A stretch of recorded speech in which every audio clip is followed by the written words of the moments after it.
So జయ గారు simple thing, వదిలి ఉండలేనటువంటి ఈ ప్రయాణం 4 ఏళ్ల క్రితం ప్రారంభమైనటువంటి ప్రయాణం 2 ఏళ్లలోని వదిలి ఉండే పరిస్థితికి వచ్చేసింది.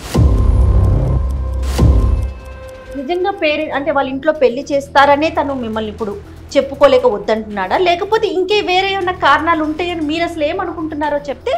తర్వాత వాళ్ళ ఇంట్లో పెళ్లి సంబంధాలు వస్తున్నాయని చెప్తున్నాడు. నీ దారి నువ్వు చూసుకో, నా దారి నేను చూసుకుంటా అన్న పద్ధతిలోనే మాట్లాడుతున్నాడు. నాకు మాత్రం తనే కావాలని నేను అడుగుతున్నాను. ఇప్పుడేంటి మళ్ళీ కొత్తగా? ఆల్రెడీ మాట్లాడుకున్న విషయమే కదా. మాట్లాడుకున్నామంటే ఇప్పుడు ఏంటి, నన్ను వదిలేస్తావని? ఇప్పుడు లవ్ చేసుకోవడం, లివింగ్ లో ఉండడం, మళ్ళీ ఏమైనా డిఫరెన్సెస్ వస్తే విడిపోవడం ఎంత కామన్ గా జరిగేదే కదా. ఇంత పెద్ద వింతగా జరిగేది ఏమైనా అవుతుందా? ఇక్కడ ఏం లేదు కదా. ఇది నీకు కామన్ అవ్వచ్చు కదా, నాకు అలా కాదు. నేను నిన్నే ప్రేమించా, నువ్వే కావాలనుకుంటున్నా. ఇంట్రెస్ట్ లేదు నాకు ఇప్పుడు. 4 ఏళ్ళు ఎందుకున్నా అంటే అప్పుడు నాకు నీ మీద ఇంట్రెస్ట్ ఉంది, అప్పుడు నాకు నీ మీద ప్రేమ ఉంది. ఇప్పుడు నాకు ఎలాంటి ఫీలింగ్స్ లేవు. ఇప్పుడు కూడా కళ్ళలో నీళ్ళు వస్తున్నాయి. ఆ అమ్మాయి మాట్లాడుతుంటే ఆ అబ్బాయి ఇచ్చేటటువంటి సమాధానం. కానీ మ్యారేజ్ అనేటటువంటిది వీళ్ళిద్దరి మధ్యన జరిగింది అనేటటువంటి ఎవిడెన్స్ ఉందా?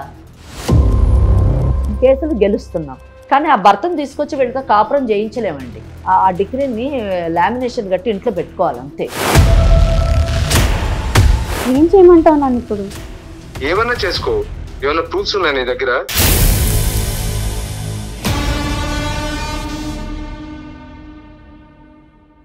లీగల్ అడ్వైస్ కార్యక్రమానికి స్వాగతం. అమ్మ నమస్తే. నమస్తే అండి. అమ్మ, స్పందన అని ఒక అమ్మాయి మన స్టూడియోకి వచ్చింది. ఓకే. ఇవాళ రేపు పిల్లలు ఎలా ఉన్నారంటే, ముఖ్యంగా యువతమ్మ, సహజీవనం అనేది అదొక ఫ్యాషన్ అయిపోయిందో, అదొక ట్రెండ్గా నడుస్తుందో నాకైతే అర్థం కావట్లేదు. ఆ రిలేషన్లో కొన్ని సంవత్సరాల పాటు కలిసి ఉండటం, తర్వాత లబో దిబోం అంటాం. ముఖ్యంగా ఆడపిల్లలమ్మ, ఇంట్లో వాళ్ళకి చెప్పుకోలేరు, అందుకని ఇక్కడ బ్రతికుండలేరు. ఒక రిలేషన్లో నుంచి బయటికి రాలేకపోతారు. అలాంటి సమస్యతో స్పందన అనే ఒక అమ్మాయి మన స్టూడియోకి వచ్చిందమ్మా. మీ సలహా కానీ లేకపోతే చట్టపరంగా కానీ ఏం చేయగలుగుతామో మీ సలహా సూచనలు కావాలమ్మా. కేసు వినకముందే నేను చెప్తున్నాను, లివ్ ఇన్ రిలేషన్షిప్ని నేనైతే ఎంకరేజ్ చెయ్యను. యాజ్ ఫర్ ఎస్ అంటే ఈ కేసులో నేను చాలా సీరియస్గానే రియాక్ట్ అవ్వాలనుకుంటున్నాను. నేను ఒక 2-3 ప్రశ్నలు నన్ను నేను ప్రశ్నించుకుంటాను. ఆ ప్రశ్నకి సమాధానం ఒకవేళ పాజిటివ్గా ఉంటే నేను కూడా లివ్ ఇన్ రిలేషన్షిప్ని సపోర్ట్ చేస్తాను. నేను అడుగుతున్నాను, లివ్ ఇన్ రిలేషన్షిప్లోని ఎటువంటి సమాజాన్ని మీరు భావితరాలకు అందించాలని అనుకుంటున్నారు? There is no marriage, there is no security. మీకు రైట్స్, హక్కులు లేవు. అవును. మీకు భద్రత లేదు, పెళ్లి లేదు, సాక్ష్యం లేదు. మీకు ఒకవేళ పిల్లలు పుడితే వాళ్ళకి ఎవరు అమ్మ, ఎవరు నాన్న, వాళ్ళకు ఉండేటటువంటి రైట్స్ ఏంటి, వాళ్ళకి సమాజంలోని ఎటువంటి స్థాయిలో వాళ్ళు పెరగాలి, వాళ్ళు క్రిమినల్స్ కావాలా లేకపోతే సైకిక్ పేషెంట్లు కావాలా? అంటే ఏ సమాజాన్ని మీరు భావితరాలకు అందించాలనుకుంటున్నారు? పెళ్ళి అనే కాన్సెప్ట్ లేకుండా, కుటుంబం అనే కాన్సెప్ట్ లేకుండా, భార్యాభర్తల అనుబంధం అనేటటువంటిది లేదా భద్రత లేనటువంటి సమాజాన్ని మీరు ఇచ్చినప్పుడు, let us think that live in రిలేషన్షిప్ని నేను సపోర్ట్ చేశాను అనుకుందాం, అందరం సపోర్ట్ చేసాం అనుకుందాం. ఒక 20 ఏళ్ల తర్వాత we can see the children, next generation, తల్లిదండ్రులు లేని జనరేషన్ని మనం చూడాల్సి ఉంటుంది. ఎవరైతే లివ్ ఇన్ రిలేషన్షిప్లోని విక్టిమ్స్ అయ్యారో వాళ్ళ ఆత్మని ప్రశ్నించుకుంటే ఇట్ ఈస్ రాంగ్ అని 100% వాళ్ళ కాన్షియస్ చెప్తుంది. అంటే అటువంటి పరిస్థితుల్లోని ఎలాగ లివ్ ఇన్ రిలేషన్షిప్ని సపోర్ట్ చేయాలి, what type of society we are going to see tomorrow.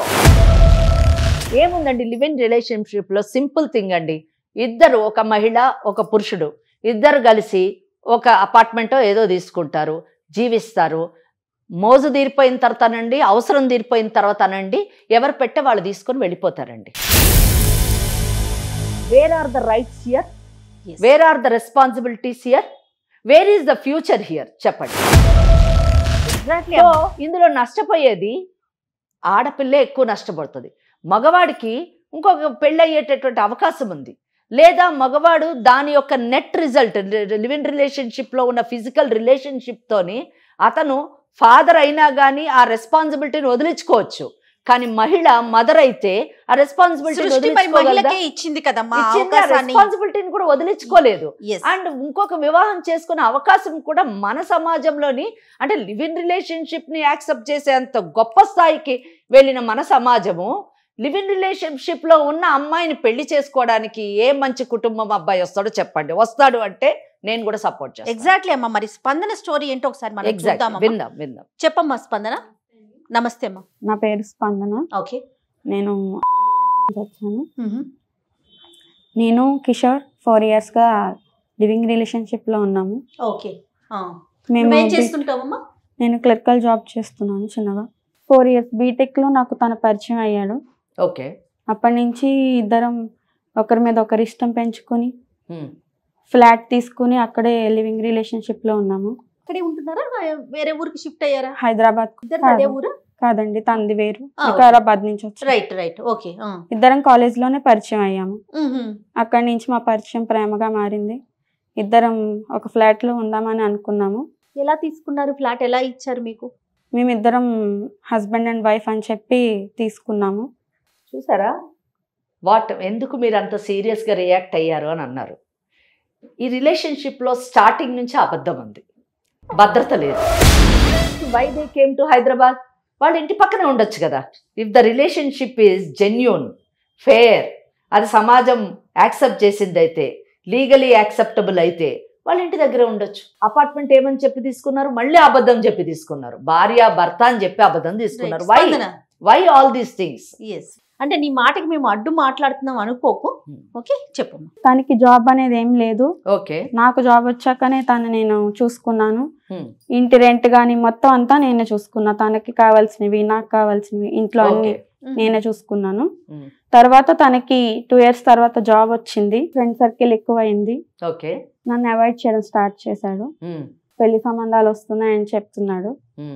అందుకు నాకు వద్దు, నేను నా పేరెంట్స్ ని ఒప్పించలేను, నీ దారి నీది, నా దారి నాది అన్నట్టే మాట్లాడుతున్నాడు.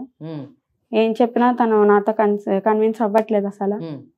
ఏం చేసుకుంటావు? ఓకే, నువ్వు ఇంకా చూసుకో, ఇక్కడ దాకా ఎంజాయ్ చేసేసాం కదా, అయిపోయింది, నీ దారి నువ్వు చూసుకో, నా దారి నేను చూసుకుంటా అన్న పద్ధతిలోనే మాట్లాడుతున్నాడు. నాకు మాత్రం తనే కావాలని నేను అడుగుతున్నాను. ఓకే. స్పందన, మీరు 4 ఏళ్ళు లివ్ ఇన్ రిలేషన్షిప్ సహజీవనం చేశారు కదా. మీకు ఈ నిమిషము ఏమనిపిస్తుంది? మీరు తీసుకున్న నిర్ణయం కరెక్ట్ అని అనిపిస్తుందా?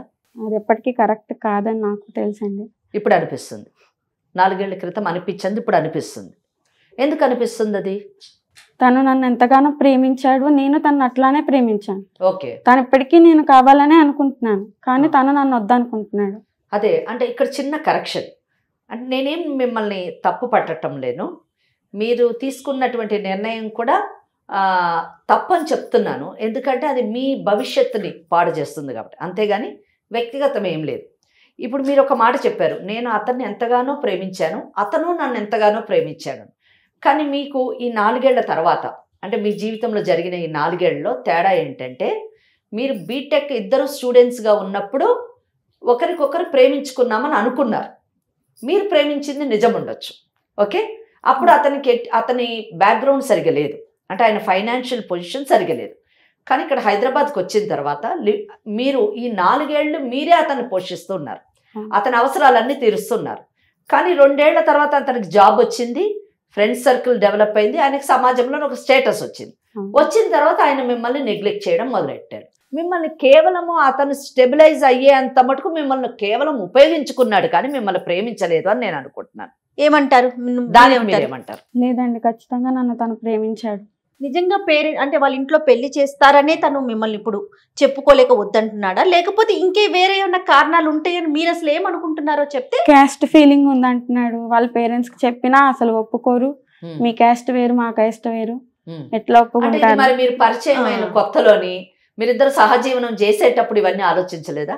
క్యాస్ట్ కానివ్వండి, ఫైనాన్షియల్ స్టేటస్ కానివ్వండి, ఫ్యామిలీ బ్యాక్గ్రౌండ్స్ కానివ్వండి, ఇవన్నీ ఆలోచించలేదా? అవన్నీ చూసి ఎవరు లవ్ చేయరు కదా మేడం. అవును, కానీ పెళ్లికైతే అవన్నీ కావాలి కదా. అవన్నీ ఇప్పుడు ఆయన చెప్పేది అదే కదా, అంతే కదా. మిమ్మల్ని ఇప్పుడు మీరు పెళ్లి చేసుకోమని కదా అడుగుతున్నారు. అవునండి. మరి పెళ్లి చేసుకోవడానికి నాకు ఇష్టం లేదు, ఎందుకంటే నీ క్యాస్ట్ వేరు మా క్యాస్ట్ వేరు అంటున్నారు. కానీ నాకు ఆ ఫీలింగ్ ఏం లేదు కదా. మీకు లేదు, అతనికి ఉంది కదా. ఎట్లాగైనా తను నన్నే పెళ్లి చేసుకోవాలనే నేను మిమ్మల్ని పెళ్లి చేసుకోవాలని. మరి అదెందుకు మీరు బిగినింగ్లోనే 4 years బ్యాకే నన్ను పెళ్లి చేసుకున్న తర్వాత మన ఇద్దరం కలిసి ఉందామని ఎందుకు చెప్పలేదు? సెటిల్ అవ్వలేదు. సెటిల్ అవ్వనంత మటుకు మీరు మీ ప్లేస్లో మీరుండి ఆయన ప్లేస్లో ఆయన ఉండి మనం సెటిల్ అయిన తర్వాత పెళ్లి చేసుకుందామని ఒక కండిషన్ అయితే మీరు పెట్టాలి కదా. సో జయ గారు, సింపుల్ థింగ్, వదిలి ఉండలేనటువంటి ఈ ప్రయాణం 4 ఏళ్ల క్రితం ప్రారంభమైనటువంటి ప్రయాణం 2 ఏళ్లలోని వదిలి ఉండే పరిస్థితికి వచ్చేసింది. సో అతను వదిలి వెళ్ళిపోయాడు. సరే, ఇప్పుడు లీగల్ అడ్వైస్కి ఎందుకు వచ్చావు నువ్వు చెప్పు.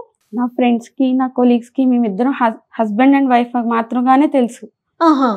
మేము ఫ్లాట్ కూడా అట్లానే చెప్పి తీసుకున్నాం. అతని ఫ్రెండ్స్ కమ్మా? అతని ఫ్రెండ్స్ కి కూడా తెలుసు. సేమ్ ఇట్లా మీరిద్దరు వైఫ్ అండ్ హస్బెండ్ అనే? హస్బెండ్ అని వైఫ్ అండ్ హస్బెండ్ అనే తెలుసు. Okay okay. మా ఇంట్లో ఇప్పుడు నేను ఇదంతా చెప్పలేను కదా మేడం. మీ ఇంట్లో చెప్పలేవు, మరి వాళ్ళ ఇంట్లో తెలుసా? వాళ్ళ ఇంట్లో ఏమని తెలుసు? అసలు మీ ఇద్దరు కలిసి ఉంటున్నారని తెలుసా? ఏమీ తెలియదు మేడం. కలిసి ఉంటున్నారని కూడా తెలియదు. ఇద్దరి ఇంట్లో మేము కలిసి ఉంటున్నామని ఏ ఫ్యామిలీకి కూడా తెలియదు. ఇప్పుడు అసలు అతను ఏమంటాడు ఫైనల్ గా? నీ క్యాస్ట్ వేరు కాబట్టి నాకు పెళ్లి సంబంధాలు వస్తున్నాయి, నేను నా పేరెంట్స్ చెప్పిన మాటే వింటాను, అక్కడే చూసుకుంటాను అన్నట్టే మాట్లాడు. నిజమేనంటావా? అది నీకేమనిపిస్తుంది? అంటే తనకి లేట్ నైట్స్ కూడా కాల్స్ వస్తూ ఉంటాయి. అది తన టీంలో ఒక మెంబర్ అని ఒక అమ్మాయి అని తెలిసింది. ఓకే.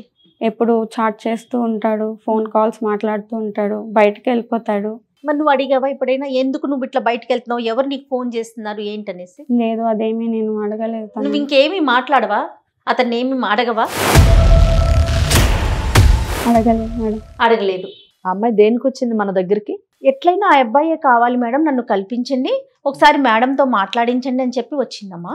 కల్పించండి అంటే ఏంటి ఆమె ఉద్దేశము? అంటే ఇంకొన్ని రోజులు లివ్ ఇన్ రిలేషన్షిప్ లో ఉండాలనా? అంటే ఇప్పుడు ప్రెసెంట్ మ్యారేజ్ కి వెళ్ళాలని అనుకుంటుంది తను ఎప్పుడైతే పెళ్లి అని అడిగిందో అప్పుడు అటువైపు నుంచి రివర్స్ అయ్యాడు అనమాట. అప్పటి వరకు అతను ఓకే. పెళ్లి అంటే ఓకే, మనం ఏదో మాట్లాడొచ్చు గానీ. అవునవును. బట్ కల్పించండి అంటే మనము ఇంకొక 4 సంవత్సరాలు మీరు కలిసి ఉండడానికి మనం ఇక్కడ ఇదైతే వేదిక కాదమ్మా. అలాంటి విషయాలకైతే సుమన్ టీవీ గానీ మీరు కానీ నేను కానీ మనం వేదిక కానే కాదమ్మా. అందులో ఎలాంటి సమస్య లేదు. అబ్బాయితో మాట్లాడమనండి, మనకు అర్థమైపోతుంది ఏంటి అసలు ఆ అబ్బాయి ఏ విధంగా స్పందిస్తున్నాడు ఆమె పట్ల, అసలు ఆ అబ్బాయి ఫ్యూచర్ ఇంట్రెస్ట్ ఏంటి, అసలు ఈమె పొజిషన్ ఏంటి. ఎందుకంటే ఈ అమ్మాయి గట్టిగా ఇందాక నేను మాట్లాడినప్పుడు చాలా గట్టిగా చాలా కాన్ఫిడెంట్ గా ఏం చెప్పిందంటే, ఆయన నన్ను ప్రేమించాడు, మేమిద్దరం పరస్పరం ప్రేమించుకున్నామన్నాడు. ఆ ప్రేమ ఎంత మటుకు కరెక్ట్, అది ప్రేమ లేకపోతే అవకాశం తీసుకున్నాడు, అవకాశవాది అతను అన్నది మనకు ఆ మాటల్లో అర్థమవుతుంది. Let her talk to him. మాట్లాడతావమ్మా, ఒకసారి ఫోన్ చేస్తావా? అదే ఒకటి జయ, మీరు అడిగారు కదా, నేను కూడా ఇక్కడ ఈ మధ్యకాలంలో ఎక్కడ విన్నాను, లివ్ ఇన్ రిలేషన్షిప్ లో వెళ్లే ముందు ఒక అగ్రిమెంట్ రాసుకుంటాము, దాంట్లో టర్మ్స్ అండ్ కండిషన్స్ ఉంటాయంటే. ఒకటి మాత్రము చాలా బాగా గుర్తుపెట్టుకోవాల్సిన విషయము, ఎనీథింగ్ ఇల్లీగల్, చట్టానికి విరుద్ధమైనటువంటి ఏ పనైనా, సమాజం ఆమోదించినటువంటి ఏ పనైనా అది అగ్రిమెంట్ చేయండి, డాక్యుమెంట్ చేయండి, దట్ ఈస్ ఇన్వాలిడ్. ఏంటమ్మా ఫోన్ కాల్ చేయట్లేదు, మళ్ళీ ట్రై చేయి, లేదంటే వేరే నెంబర్ నుంచి ఏదన్నా ట్రై చేసి చూద్దాం. నీ ఫోన్ అని పిక్ చేయట్లేదేమో, ఇంకా ఫోన్ ఎత్తరు. ఉన్న బాధ అది. హలో హలో కిషోర్, ఎక్కడున్నావు? ఆఫీస్ లో ఉన్నాను స్పందన. ఆఫీస్ లో ఉన్నావా? నీతో కొంచెం మాట్లాడాలి. ఏం మాట్లాడాలి? మన పెళ్లి గురించి. ఆల్రెడీ మాట్లాడుకున్నాం కదా చాలా సార్లు. నీ నుంచి కరెక్ట్ గా సమాధానం కావాలి నాకు. ఇప్పుడేంటి మళ్ళీ కొత్తగా? ఆల్రెడీ మాట్లాడుకున్న విషయమే కదా. మాట్లాడుకున్నామంటే ఇప్పుడు ఏంటి, నన్ను వదిలేస్తావా నువ్వు? ఏమైంది? ఆల్రెడీ చెప్పాను కదా. చెప్తే సరిపోతుందా? మరి ఇన్నాళ్ళు మనం చేసింది ఏంటి? కాదు, ఇప్పుడు నువ్వు నీ లైఫ్ లో చేంజెస్ రావా? ఇప్పుడు నువ్వు నీ లైఫ్ ఎప్పుడు ఒకలాగే ఉంటుందా? కొత్త ఆపర్చునిటీ వచ్చినా, లేకపోతే నీకు ఏదైనా లైఫ్ లో ఇంకొంచెం బెటర్ ఆపర్చునిటీ వచ్చినా నువ్వు తీసుకోవా? ఎందుకు తీసుకుంటాను? నేను నిన్నే కదా చూస్ చేసుకుందాం అని ఫిక్స్ అయ్యాక ఇప్పుడు నేను అలా లేను కదా, నేను మారిపోయిన వ్యక్తిలా ఉన్నాను కదా, ఇప్పుడు నేను అలా లేను కదా. ముందు అలా ఉన్నవాడు ఇప్పుడు ఎందుకు అట్లా మారిపోయావు నువ్వు? మార్పులు వస్తాయి కదా, మనిషి అన్నాక మారకుండా ఉండరు కదా. ఏంటి ఇలాంటి మార్పులా? జరుగుతుంది, అలాంటి మార్పులు వస్తూ ఉంటాయి కదా మనిషిలో. ఇప్పుడు మరి నన్ను ఏం చేయమంటావు? నేను నా పేరెంట్స్కి ఏం చెప్పలేదు, నువ్వు నీ పేరెంట్స్ మాట వింటాను అంటే ఇప్పుడు నేనేం చేయాలి? నా పేరెంట్స్ కూడా ఒప్పుకోవట్లేదు, మీ ఇంట్లో కూడా ప్రాబ్లమే, అందుకని అంటున్నాను. ఇద్దరికి మంచిదే కదా. అయితే ఒప్పించు, ప్రయత్నించాలి కదా. సరే ప్రయత్నించినా సరే నేను ఇంత ముందులా లేను కదా. అదే ఎందుకు మారిపోయావు అని అడుగుతున్నా నేను.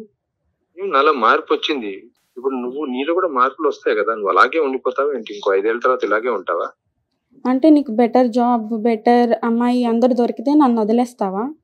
మరి ఇన్నాళ్ళు నేను నీకు చేసింది ఏంటి? ఏం పెద్ద విషయం కాదు కదా, ఇదంతా జరిగేదే కదా, అందరి లైఫ్ లో జరిగేదే, కొత్తగా ఏం జరగట్లేదు కదా. ఇది పెద్ద విషయం కాదంటావేంటి? ఇప్పుడు లవ్ చేసుకోవడం, లివింగ్ లో ఉండడం, మళ్ళీ ఏమైనా డిఫరెన్సెస్ వస్తే విడిపోవడం, ఎంత కామన్ గా జరిగేదే కదా. ఇంత పెద్ద వింతగా జరిగేది ఏమైనా అవుతుందా? ఇక్కడ ఏం లేదు కదా. ఇది నీకు కామన్ అవ్వచ్చు కదా, నాకు అలా కాదు. నేను నిన్నే ప్రేమించా, నువ్వే కావాలనుకుంటున్నా. కానీ ఇప్పుడు అలా లేదు కదా సిచ్యువేషన్. అదంతా నాకు అనవసరం. ఎందుకు లేదని ఎందుకు లేదు నీకు అసలు? ఆ సిచ్యువేషన్ ఏంటి? ఏం మార్పు వచ్చింది? దేనికోసం ఇలా మారిపోయావు? నాకొద్దు నువ్వు. ఇప్పుడు నువ్వు ఇష్టపడడానికి రీజన్ ఉండదు, అలాగే వద్దనుకోవడానికి కూడా రీజన్ ఏమి ఉండదు కదా. మరి 4 ఏళ్ళు ఎందుకున్నావు? ఇంట్రెస్ట్ లేదు నాకు ఇప్పుడు. 4 ఏళ్ళు ఎందుకున్నావు అంటే అప్పుడు నాకు నీ మీద ఇంట్రెస్ట్ ఉంది, అప్పుడు నాకు నీ మీద ప్రేమ ఉంది. ఇప్పుడు నాకు ఎలాంటి ఫీలింగ్స్ లేవు. అంటే ఏంటి అర్థం? అంటే అదే అర్థం. నాకైతే నువ్వే కావాలి, నేను నిన్నే పెళ్లి చేసుకుంటా. నువ్వు ఉన్నంతకాలం హ్యాపీగానే ఉన్నావు కదా. తర్వాత కూడా అలా ఉండాలనే కదా అనుకునేది. ఇంతకు నాకు ముందు అవసరం ఎట్లా ఉన్నావో అట్లా మారు. నాకు అవసరం లేదు స్పందన. ఎందుకు అవసరం లేదు కిషోర్? దేనికి? నీకు కూడా లైఫ్ లో ఇంకా బెటర్ పర్సన్స్ దొరుకుతారేం, బెటర్ పర్సన్ దొరుకుతాడేం, నాకొద్దు, ఇంకా బెటర్ లైఫ్ వస్తుందేమో నీకు. నాకొద్దు ఆ లైఫ్, నాకొద్దు. నాకు నీతో ఉండడమే ఇష్టం.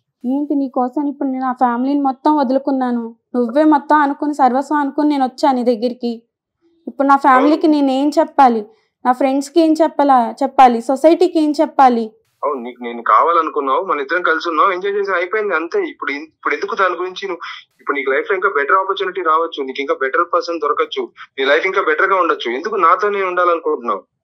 అదేంటి, నీకోసమే కదా ఇదంతా చేస్తుంది. జాబ్ చేశాను, నీకింత చేసి సంపాదించి పెట్టాను, నీకోసం నా ఫ్యామిలీని అంత దూరంగా పెట్టి ఉంచాను. నువ్వు చేసావు, ఎంజాయ్ చేసాము, అయిపోయింది.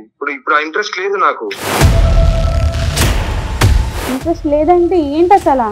లేదు, ఇంట్రెస్ట్ లేదంటే ఇంట్రెస్ట్ లేదనే కదా అర్థం. నాకు నీ మీద ఇంట్రెస్ట్ లేదు, నాకు నువ్వు వద్దు. ఇప్పుడు నేనేం చెయ్యాలి? నెక్స్ట్ స్టెప్ నేనేం తీసుకోవాలి? నా లైఫ్ ఏమైపోతుంది? నీ లైఫ్ నువ్వు హ్యాపీగా లీడ్ చేసుకో, నీకు ఇంకా లైఫ్ లో బెటర్ పర్సన్ దొరకచ్చు. నీ ఇష్టం వచ్చినట్టు నువ్వు బతకచ్చు కదా, ఫ్రీగా ఉండు. నాకు అదంతా వద్దు, నాకు నువ్వే కావాలంటుంటే నువ్వు మళ్ళీ అదే చెప్తున్నావేంటి? ఎందుకు నన్నే పట్టుకుని ఉండాలనుకుంటున్నావు? నేను నిన్ను ప్రేమించాను కాబట్టి నీతోనే ఉండాలనుకుంటున్నాను. ఇవన్నీ కామన్ కదా. నాకు నువ్వు ఇష్టం లేదు, నేను ఇలా ఉండాలనుకోవట్లేదు. ఇంట్లో కూడా నీకు తెలుసు, కమ్యూనిటీస్ వల్ల ప్రాబ్లమ్స్ ఉంటాయి. ఇంట్లో కూడా కన్విన్స్ చేయడం కుదరదు. మరి ఇదంతా ముందు గుర్తు రాలేదా? నీకు తెలీదా? నాకు తెలియలేదు, చేశాను, అయిపోయింది. రియలైజేషన్ అనేది ఏదో ఒక పాయింట్ లో అవుతుంది. నేను ఇప్పుడు రియలైజ్ అయ్యాను. నీ ఇష్టం వచ్చినట్టు హ్యాపీగా లీడ్ చేసుకో. ఏం చేయమంటావు నన్ను ఇప్పుడు? ఏమన్నా చేసుకో. ఏమన్నా ప్రూఫ్స్ ఉన్నాయి నీ దగ్గర? నువ్వేం ప్రూవ్ చేయాలనుకుంటున్నావు చేసుకో, ఏమన్నా చేసుకో. నాకైతే నీతో ఉండడం ఇష్టం లేదు. ఏంటైతే ఇప్పుడు నన్ను మోసం చేసావు అనుకోవాలా నేను? నువ్వు మోసం అనుకో, ప్రేమ అనుకో, జరిగిందైతే ఇది. నువ్వు ఇప్పుడు ఏం చేయాలనుకుంటే అది చేసుకో స్పందన. నాకైతే ఇష్టం లేదు, నేనైతే ఉండలేను నీతో. మరి నేను ఇప్పుడు ఏం కావాలి? నీ ఇష్టం అని చెప్తున్నాను కదా. మోసపోయానంటావు అయితే? ఏమో నాకు తెలీదు. ఉంటున్నా అయితే, పెట్టేస్తున్నా. ఇంకా పెట్టేశాడమ్మా అతను. మేడం ఇప్పుడు నా పరిస్థితి ఏంటి మేడం? నేను 34 ఏళ్ల నుంచి ప్రాక్టీస్ చేస్తున్నాను. ఎన్నో కేసులు చూశాను. సాధారణంగా ఎమోషనల్ కామ్ మేము మనసుతో కంటే బ్రెయిన్తోనే పనిచేసేవాళ్ళం. కానీ ఇప్పుడు సమాజంలో జరుగుతున్నటువంటి పరిస్థితులు చూస్తే మా దగ్గర కూడా చాలా కేసులు ఈ లివ్ ఇన్ రిలేషన్షిప్లోని విక్టిమ్స్ అయినటువంటి అమ్మాయిలు వస్తుంటే ఎంత బాధేస్తుందంటే ఇప్పుడు కూడా కళ్ళలో నీళ్ళు వస్తున్నాయి. ఆ అమ్మాయి మాట్లాడుతుంటే ఆ అబ్బాయి ఇచ్చేటటువంటి సమాధానం నిజమే కదా. బెగ్ చేస్తున్నట్టు అనిపించట్లేదమ్మా. అమ్మాయి బెగ్ చేస్తుంది, ఆ అబ్బాయి మాట్లాడే దాంట్లో కూడా లాజిక్ ఉంది కదా. మనం అప్పుడు ఇష్టంతో కలిసి ఉన్నాము, ఇప్పుడు నాకు ఇష్టం లేదు, అంతే కదా. ఎంత సింపుల్ గా చెప్పేస్తున్నాడమ్మా. కాదమ్మా, అంటే ఇప్పుడు మీరు చెప్పిన దాని ప్రకారం అతన్ని మనం ఏదైనా చేసి ఓకే నేను రిలేషన్ లో ఉన్నాను, ఈమెతో నేను ముందుకెళ్తాను లేదా పెళ్లి చేసుకుంటాను అని చేయటానికి అవకాశం ఉందంటారా? ఇప్పుడు అబ్బాయి ఏమన్నాడు మాట్లాడేటప్పుడు, నీ దగ్గర ఏం సాక్ష్యం ఉంది అంటున్నాడు. ఎస్, ఏం సాక్ష్యాలు ఉన్నా నీ ఇష్టం ఉన్నది నువ్వు చేసుకో. సరే, సాక్ష్యాలు అన్నది ఉన్నా కూడా ఆ అమ్మాయి ఏం చెప్పింది కేసు చెప్పినప్పుడు, మా ఇల్లు గల వాళ్ళకి మేము భార్యాభర్తలమని తెలుసు, మా చుట్టుపక్కల వాళ్ళకి మేము భార్యాభర్తలమని తెలుసు, లేదా మా ఫ్రెండ్స్కి ఆయన ఫ్రెండ్స్కి భార్యాభర్తలమని తెలుసు. కానీ మ్యారేజ్ అనేటటువంటిది వీళ్ళిద్దరి మధ్యన జరిగింది అనేటటువంటి ఎవిడెన్స్ ఉందా? లేదు. ఏమ్మా, లేదు మేడం. మ్యారేజ్ అయితే చేసుకోలేదు మీరు. చేసుకోలేదు. సో భార్యాభర్త అనే స్టేటస్ రాలేదు అంటే వాళ్ళకి పెళ్లి అన్నది కాలేదు, పెళ్లి అన్న సాక్ష్యం ఇక్కడ లేదు. అందుకే ఆ అబ్బాయి ఏమంటున్నాడు, నీ ఇష్టం ఉన్నది చేసుకోవాలని. ఏం చేసుకుంటావో ఏం చేసుకుంటావో అది చేసుకో. సరే, 4 సంవత్సరాలు చుట్టుపక్కల వాళ్ళందరికీ తెలిసేటట్టుగా భార్యాభర్తలుగా నివసించామంటే నిజంగా సుప్రీంకోర్టు జడ్జిమెంట్స్ ఉన్నాయండి. ఏమని, ది లాంగ్ లివింగ్ రిలేషన్షిప్ ని కూడా we can consider it as a wife and husband అని చెప్పొచ్చు. సరే, అమ్మ అబ్బాయితో మాట్లాడటం మనం మొత్తం విన్నాం. ఓకే, చాలా ఖచ్చితంగా తన నిర్ణయాన్ని అతను చెప్తున్నాడమ్మా. ఎస్. మరి ఇప్పుడు అసలు స్పందనకి ఏంటి, మనం ఏం చెప్పాలి, మీరు ఏం చెప్పదలుచుకున్నారు? నేను ఒక 4 ముక్కల్లో చెప్పాలనుకుంటున్నాను. ఫస్ట్ పాయింట్ ఏంటంటే, వీళ్ళది మ్యారేజ్ అన్నది లేదు అన్నది ఎవిడెన్స్ లేదు. మ్యారేజ్ జరిగిందంటానికి ఎవిడెన్స్ లేదు. వాళ్ళిద్దరూ లివ్-ఇన్ రిలేషన్షిప్ అని ఇద్దరు ఒప్పుకున్నారు. వాళ్ళిద్దరి మధ్యన మ్యారేజ్ జరగలేదు. సో మ్యారేజ్ అన్నది జరిగి ఉండి ఉంటే ఆయన కానీ వదిలేస్తే నా భర్త నాతో కాపురం చెయ్యాలి అని రెస్టిట్యూషన్ ఆఫ్ కాంజుగల్ రైట్స్ వేసుకుంటారు. ఇక్కడ లివ్-ఇన్ రిలేషన్షిప్లో ఆ ఆప్షన్ లేదు. సెకండ్ ఆప్షన్ ఏంటి, మేము లాంగ్ రిలేషన్షిప్ 4 ఏళ్ల నుంచి ఉన్నాం కాబట్టి మాది మ్యారేజ్గానే కన్సిడర్ చెయ్యండి అని ఒక డిక్లరేషన్ సూట్ వేసుకునేటటువంటి అవకాశం ఉంది. కానీ అతను ఇది మ్యారేజ్ కాదు, అసలు ఈ 4 ఏళ్లలోని ఆమె ఇష్టంతోని కలిసి ఉందామన్నది, నేను ఇష్టంతో కలిసి ఉందామని చెప్పేసి ఆయన కూడా స్ట్రాంగ్ గా కంటెస్ట్ చేస్తే ఆ కేసు డిస్మిస్ అయ్యేటటువంటి అవకాశాలు ఉన్నాయి. సో అక్కడ కూడా అవకాశం లేదు. అయితే మూడోది, ఇప్పుడు చట్టాల్లోని మార్పులు వచ్చాయి కాబట్టి Indian penal code, criminal procedure code ఇవన్నీ మార్చారు కదా, అమెండ్మెంట్ జరిగినాయి కదా. ఆ అమెండ్మెంట్ ప్రకారం సెక్షన్ 69 బిఎన్ఎస్ యాక్ట్ ప్రకారము ఏంటంటే, సెక్షువల్ రిలేషన్షిప్ ఉండి, ఫిజికల్ రిలేషన్షిప్ ఉండి ఇద్దరూ కలిసి సహజీవనం చేసి ఆమెకు అన్యాయం చేశాడు, మోసం చేశాడు అనేటటువంటి కంప్లైంట్ ఈమె కానీ ఇస్తే సెక్షన్ 69 కింద అతనికి 10 సంవత్సరాలు జైలు శిక్ష పడేది ఉంది. లేదా పెళ్లి చేసుకుంటానని ఫాల్స్ ప్రామిస్ చేశాడు, కానీ అది చేయకుండా ఇప్పుడు వదిలేశాడు కాబట్టి అనేటటువంటి దాని మీద సెక్షన్ 69 కింద కంప్లైంట్ ఇస్తే ఆ కంప్లైంట్లో ఇవన్నీ ప్రూవ్ చేయగలగాలి. అతను పెళ్లి చేసుకుంటానని చెప్పేసి ప్రామిస్ చేశాడని అటువంటి సాక్ష్యాధారాలు పెట్టి అవన్నీ చేసి ప్రూవ్ చేస్తే అందులో కూడా ఏంటి, ఈమెను పెళ్లి చేసుకోవని తీర్పు ఇవ్వరు, నువ్వు మోసం చేసావు కాబట్టి 10 సంవత్సరాలు నీకు జైలు శిక్ష అని జైలు శిక్ష ఇస్తారు. నాకు ఇక్కడ అర్థం కాని విషయం ఏంటంటే, సహజీవనం చేసేటటువంటి అమ్మాయిలకి ఏ విధంగా భద్రత లభిస్తుంది? వాడు జైలుకి 10 సంవత్సరాలు పోతే ఈమె జైల్లో పోయి కాపురం చేయలేదు కదా, లేదా జైల్లో పెళ్లి చేసేటటువంటి అవకాశం లేదు. అంటే అజ్యూమింగ్ ఫర్ ఎ మినిట్, ఇక్కడ అజ్యూమింగ్ ఫర్ ఎ మినిట్ ఆ జైలు శిక్షకు భయపడి నేను పెళ్లి చేసుకుంటానని వచ్చి పెళ్లి చేసుకుంటాడు అనుకుందాం. అనుకొని వెంటనే తర్వాత ఒక 1 year అవ్వగానే విడాకులకు కేసేస్తాం. కాదమ్మా, గుర్రాన్ని నీళ్ళ దాకా తీసుకెళ్లగలుగుతాం, తాగించగలుగుతామా? లేదు. బలవంతాన్ని మనం తాగించలేం కదా, అదే పరిస్థితి కదా అవుతుంది. అంతే జరుగుతుంది. అంటే what I want to say, చట్టాలు ఉన్నాయి కనుక మనం ఏమన్నా చెయ్యొచ్చు. సహజీవనం అన్నది మనము చేసినా కానీ మన చట్టం కాపాడుతుందంటే ఏ విధంగా కాపాడుతుంది? అమ్మ, వీళ్ళకి ఒకవేళ సంతానం కలిగితే, అంటే ఇప్పుడు సందర్భం కాదు కానీ చూసే ఆడియన్స్ కోసం నేను అడుగుతా ఉన్నాను, సంతానం కలిగితే వాళ్ళ పరిస్థితి ఏంటమ్మా? లీగల్ గా వాళ్ళ పరిస్థితి ఏంటి? సంతానం కలిగితే తప్పకుండా వాళ్ళు ఇద్దరు కూడా రెస్పాన్సిబుల్ అవుతారు. ఇద్దరు కూడా వాళ్ళకి మెయింటెనెన్స్ కానీ పిల్లలు, ఇప్పుడు ఒక తల్లి దగ్గర పిల్లలు ఉన్నారనుకోండి, ఆమె వాళ్ళిద్దరికి మెయింటెనెన్స్ గార్డియన్ గా వేయొచ్చు. వేసినప్పుడు మెయింటెనెన్స్ గ్రాంట్ అవుతుంది. రైట్. స్పందనకు ఇప్పుడు మరి మీరు ఏం చెప్పదలుచుకున్నాం? నువ్వు సెక్షన్ 69 కింద నన్ను మోసం చేశాడు, మా ఇద్దరికి 4 ఏళ్ల నుంచి సెక్షువల్ రిలేషన్షిప్ ఉంది, మేము పెళ్లి చేసుకుంటాం, కానీ తను నాకు అతనే కావాలంటోంది కదమ్మా. మరి అదే, మరి దీనికి అతనే కావాలంటే ఇప్పుడు మనసులను మార్చేటటువంటి యంత్రాలు ఏమన్నా వచ్చాయా? అది చట్టాలు ఏమన్నా వచ్చాయా? Section 9 of Hindu marriage act ప్రకారం నా భర్త నాతో వచ్చి కాపురం చెయ్యాలి అని చెప్పేసి ఒక సెక్షన్ 9 ఇచ్చింది. మేము తరచు ఆ కేసులు వేస్తూ ఉంటాం, కేసులు గెలుస్తున్నాం, కానీ ఆ భర్తను తీసుకొచ్చి వీళ్ళతో కాపురం చేయించలేమండి. ఆ డిగ్రీని లామినేషన్ కట్టి ఇంట్లో పెట్టుకోవాలి అంతే. అట్ ద మోస్ట్ ఏం చేయగలుగుతామంటే ఆ భర్తకు సంబంధించినటువంటి ఆస్తులను జప్తు చేసే అధికారం సిపిసి ఇచ్చింది, సివిల్ ప్రొసీజర్ కోడ్. అంతే తప్పితే మనసులు మార్చలేం కదా. అంటే ఇక్కడ ఒకటి, లివ్ ఇన్ రిలేషన్షిప్ లో ఇప్పుడు మటుకు భగ్నపడ్డటువంటి యువతకి మీరు ఏం సొల్యూషన్ ఇవ్వట్లేదు, మీరు మాకు చెప్పలేకపోతున్నారు, మా పరిస్థితి ఏంటి అనే ప్రశ్న రావచ్చు, తలెత్తొచ్చు. ఎస్, మీకు కొత్తగా వచ్చినట్టు చట్టాల ప్రకారం అట్లా మోసం చేసేటటువంటి వాడికి శిక్షని పడేటట్టుగా చేసేటటువంటి అవకాశం చట్టం కల్పిస్తుంది అన్నది నేను ఒక అడ్వకేట్గా చెప్పగలను. But at the same time ఒక మహిళగా నేను చెప్పగలిగింది ఏంటంటే, యూ కెనాట్ చేంజ్, వాళ్ళ మైండ్ని మార్చలేరు. ఆ భయంతో మీతో కాపురం చేస్తాడు, మీతో కలిసి జీవిస్తాడు అన్నది ట్రాష్ అని నేను అనుకుంటున్నాను. వందన, మేడం చెప్పిన పూర్తిగా విన్నావు నువ్వు. చెప్పు మరి నీ ఒపీనియన్ ఏంటి?